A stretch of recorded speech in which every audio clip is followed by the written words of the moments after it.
Hello, I'm Erik Waite, and in this episode we're going to talk about whiskey and Coke. No, not that kind of Coke.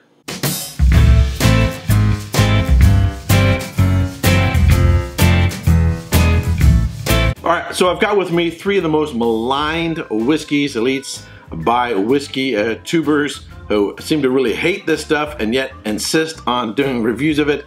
I've reviewed the Johnnie Walker Black, old number 7. It smells and tastes like airplane glue. You know that you put models together, but it was the favorite of the lead vocalist and bass player from Motorhead, Lemmy. All hail Lemmy. In fact, whiskey and Coke it's associated so much with Jack Daniels that it was then later named a Lemmy. Then there is the Johnnie Walker Red. I have never reviewed this one. There are so many bad reviews out there, so many reviews about how bad this whiskey is. I just decided I wasn't going to do it. I've also reviewed this Crown Royal Canadian whiskey. It's alright, and as you can see, I've already got myself a little bit down on it, but I haven't been consuming it straight. I have been consuming it with Coke, but I thought I'd put it up against these other two. I haven't never had a whiskey and Coke made from either of these two whiskeys. And let's talk a little bit about Coca-Cola. All right, so this is a Coca-Cola from Mexico, from Mexico. Why from Mexico? Because back in the 1980s, when I was in high school, Coca-Cola and Pepsi were having a major war, and Coca-Cola tried to become like Pepsi. They changed their formula, and consumers hated it. So they then came out with two different Coca-Colas. They had the New Coke, and then they had Coke Classic. Some of you older people like myself will remember this. New Coke did not sell. They got rid of New Coke, and then they dropped the word classic and just went back to Coca-Cola, assuming that nobody paid attention what was going on during this transition, which was they got rid of pure cane sugar or cane sugar from the recipe and started using corn syrup in the United States version of Coca-Cola. But you could get Coca-Cola with the original recipe with actual cane sugar in other countries such as Mexico. Now this sort of went under the radar. People didn't really know about it until people started visiting Mexico and started picking up Coca-Cola and noticed something was different.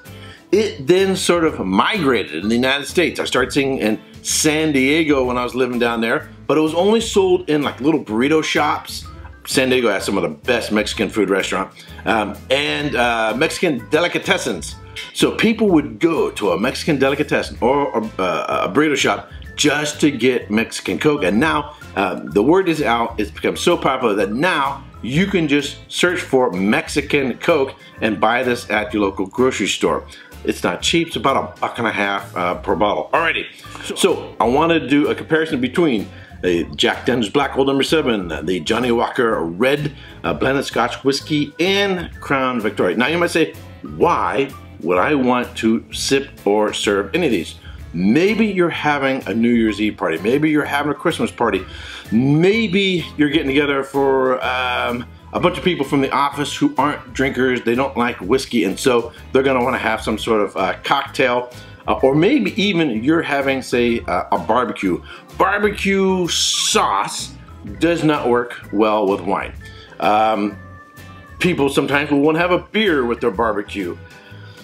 In my experience, wine, the sugar, the intense sugar, molasses, ketchup, and everything else that goes into a wet barbecue sauce does not work well with wine. In my experience, the intensity of the flavor of most barbecues will wash out the flavors of any beer. So traditionally, with barbecue, in terms of sauce, I've always just drank a root beer or Coca-Cola, or try it with a little bit of whiskey. So most people drink their whiskey and Coke on ice. I'm gonna do it without ice because I don't want anything to be watered down, and I wanna just examine the flavors. If I was serving this to a bunch of guests, or even drinking it on my own, I would put some ice in it along with it, but I wanna try it neat. All right, what ratio should you do between the whiskeys and the Coke? looked around on the interweb, and generally people seem to say either a 2-to-1 ratio or a 50-50. I'm gonna go with a 2-to-1 using my little measuring device here.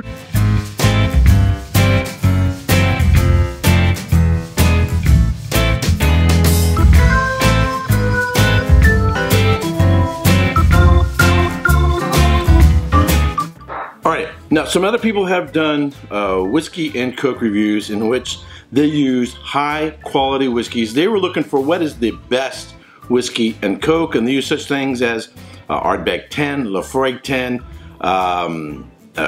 Maker's Mark 46, and a bunch of other, I would say, really good whiskeys. I'm a whiskey fan. I'm not going to put more expensive, high quality whiskeys in my Coca-Cola. Some may say, hey, they're not making the whiskey worse, they're making the Coke better. Whatever, drink your whiskeys, drink your Coca-Cola however you want. I'm not putting good whiskey in Coca-Cola unless someone else is buying. Alrighty, so let's give this a try. First, I'm gonna go through on the nose real quick.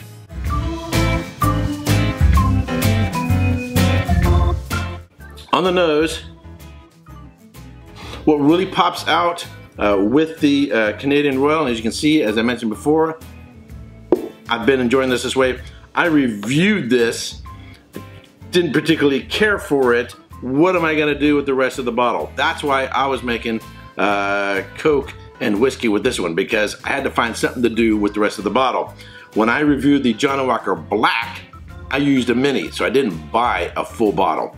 This bottle I bought for $17, and it came with these 2 glasses. They have special deals at Christmas time to where the same bottle is $1 less without the glasses, or with the glasses it's just an extra $1. Comes as a real nice gift set at Christmas time. Hey, spend $1, get a couple really cool glasses. There's really intense caramel and spice popping up out of this. On the nose, the Johnnie Walker Red, vanilla pops through. So you get the Coca-Cola notes, but this vanilla comes through. So with this, I'm getting a lot more intense spice and caramel. With this, I'm getting a lot more vanilla. And we're just talking about on the nose at this point. And Jack and Coke. Wow. This has like 100 times more vanilla notes than the Johnnie Walker Red. There is a toasty character to it. Caramel. But both of these seems like you're smelling whiskey notes and Coca-Cola notes. This is a synthesis of Johnnie Walker, of the Jack Daniels and the Coca-Cola. The 2 have combined to become almost like a completely new element.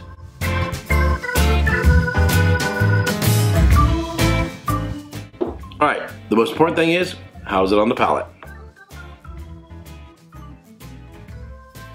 Just like on the nose, you get the Coca-Cola notes and you get the whiskey notes. The Crown Royal is not a bad whiskey. It's just not an interesting whiskey. I know it's gotten awards and all that kind of a thing. It's not bad, it just isn't all that great. It's sort of meh. It's not interesting, it doesn't have a lot of complexity, it doesn't have a lot of layers to it. And a bottle like this, you can get for about $16. I think I paid $12 for the Johnnie Walker Red, and I paid like $16 or $17 for the Jack Daniels, but it also came with these 2 glasses. All right, let's try Johnnie Walker Red.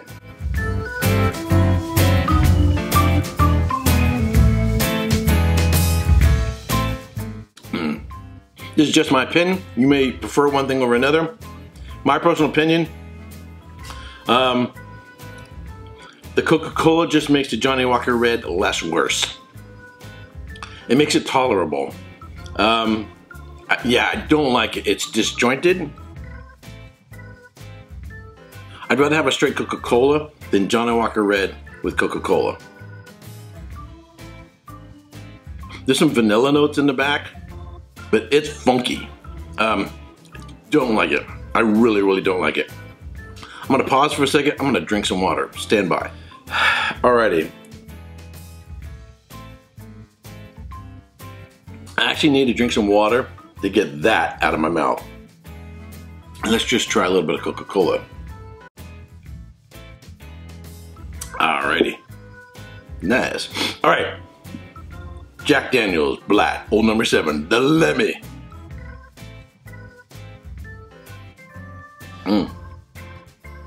Yep.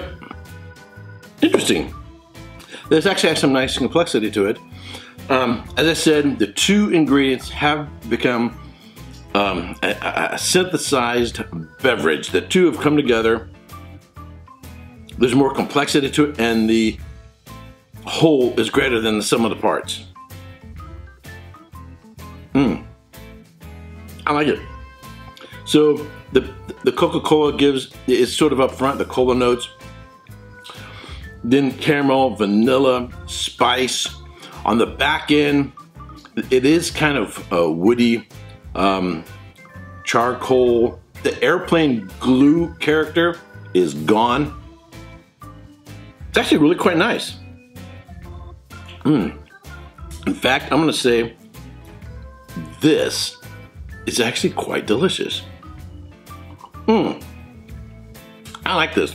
I like it a little bit colder. I'm gonna put some ice on it, but other than that, it's really, really good. All right, so if you're having friends over who don't normally drink whiskey, if you have reviewed these or bought a bottle of these and you're wondering what to do with it, buy yourself some Coca-Cola, some real Coca-Cola. Look for some Mexican Coca-Cola. We got to get real Coca-Cola from south of the border and try it with Coca-Cola.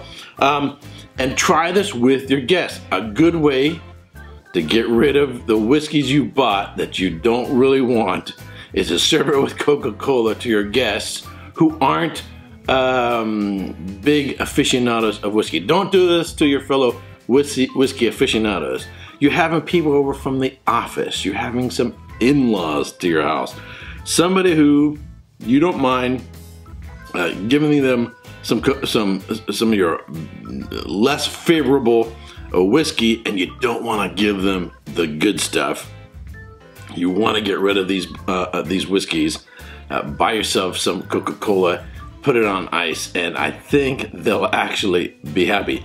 One note, however, this hides the impact of the alcohol. You can get hammered super quick, so keep that in mind. You got to be a little bit careful, and carbonation tends to speed up the absorption rate of alcohol, and that's about it.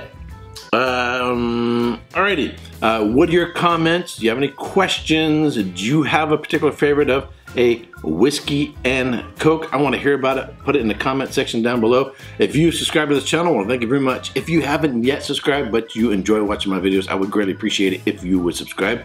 And until next time, cheers.